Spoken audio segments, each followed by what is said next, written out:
Mounir, quel plaisir de se retrouver. Vous arrivez de Dubaï hier, je crois. Hein. Exactement, un plaisir Bruno et merci pour l'invitation. Bon, alors donc, vous êtes là pour répondre aux questions des téléspectateurs. On regarde tout de suite la première question.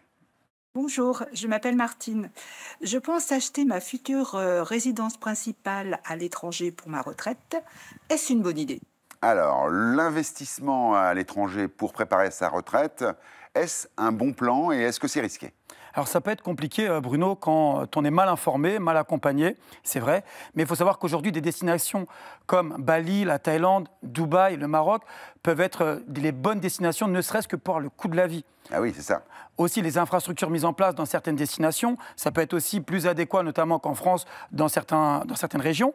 Et surtout, certaines destinations peuvent avoir des infrastructures incroyables. Ça peut même être magique. Et finalement, cette complication peut se transformer en opportunité.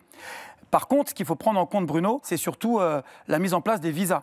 Puisque les destinations comme celles dont je t'ai parlé avant, et surtout Dubaï, ça fonctionne avec un visa. Donc il y a des visas qui se font à travers une société, à travers un employeur ou à travers un investissement. C'est ça.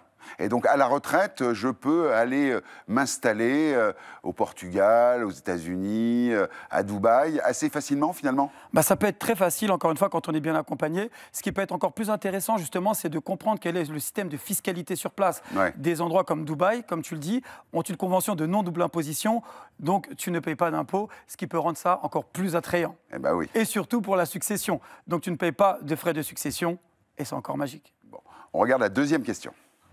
Bonjour, je suis Véronique de Méhoun-Montrieux dans le Var. On me propose d'investir à Dubaï. Est-ce vraiment intéressant? Bon, là, c'est la spécialité de Mounir, Dubaï. Alors, est-ce que c'est intéressant d'investir à Dubaï? On a parlé de la retraite, maintenant l'investissement. C'est quoi les rendements? Est-ce que c'est facile? Est-ce que c'est compliqué? Alors, encore une fois, c'est intéressant de par la fiscalité.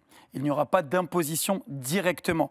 Donc ça, c'est des termes à bien comprendre. Ensuite, ça peut être facile de par son plan de paiement. Aujourd'hui, les promoteurs donnent une facilité d'acquisition sur plusieurs années sans avoir à justifier de fonds, donc avec un apport de 20% et un paiement qui s'étale sur 6 à 7 ans.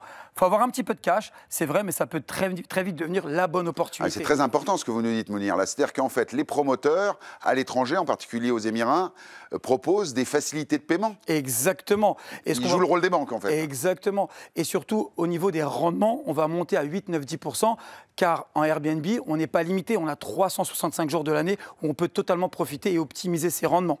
Le top 3 des destinations pour investir à l'étranger. Alors, Dubaï, mais quelles autres destinations on pourrait conseiller à nos téléspectateurs? Alors, c'est intéressant ce que vous dites, Bruno, car c'est intéressant d'investir dans des zones émergentes. C'est là où on gagne de l'argent. C'est comme ça qu'on fait des belles plus-values, qu'on optimise ses rendements. Et surtout, c'est un petit peu la clé, tu sais, l'anticipation. Mais je dirais Bali, aujourd'hui, la Thaïlande, Dubaï peut être intéressant. Il faut aussi regarder le Maroc, Miami et l'Albanie en ce moment. Ah oui, d'accord. Merci, Mounir, pour tous ces bons conseils d'investissement à l'étranger.